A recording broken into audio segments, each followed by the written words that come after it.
भूतिया हवेली की कहानी। ये कहानी एक छोटे से गांव की है जहां एक पुरानी हवेली थी जिसे लोग भूतिया हवेली कहते थे। कहते हैं कि इस हवेली में कोई बहुत पुराना राज छिपा था।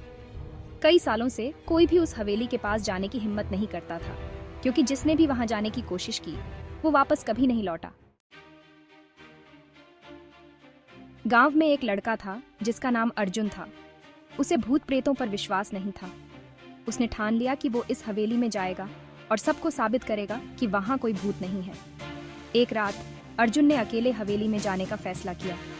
चांदनी रात थी और हवेली के चारों ओर घना जंगल था।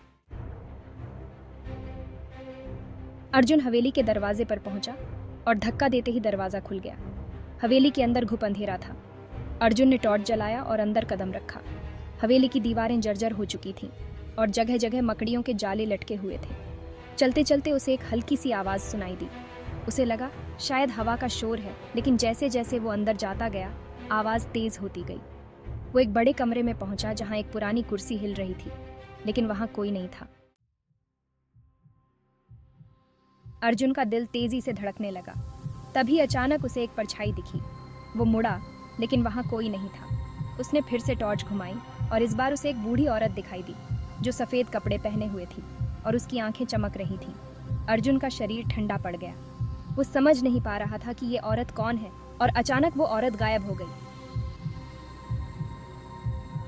अर्जुन ने भागने की कोशिश की, लेकिन दरवाज़ा बंद हो गया था। तभी हवेली की दीवारों से एक गूंजती हुई हंसी सुनाई दी। वो हंसी इतनी भयानक थी कि अर्जुन की रूह कांप गई, और फिर अचानक उसे अपने कंधे पर किसी का हाथ महसूस हुआ। जैसे ही उसने मुड़कर देखा, उसकी चीखें हवेली के अंदर ही गुम हो गईं।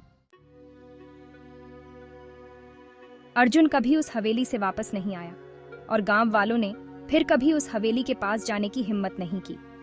कहते हैं कि आज भी रात में उस हवेली से चीखों और हंसी की आवाजें आती हैं, और हवेली के आसपास का क्षेत्र वीरान बना हुआ है। और इस तरह हवेली का रहस्य आज भी अनसुलझा है।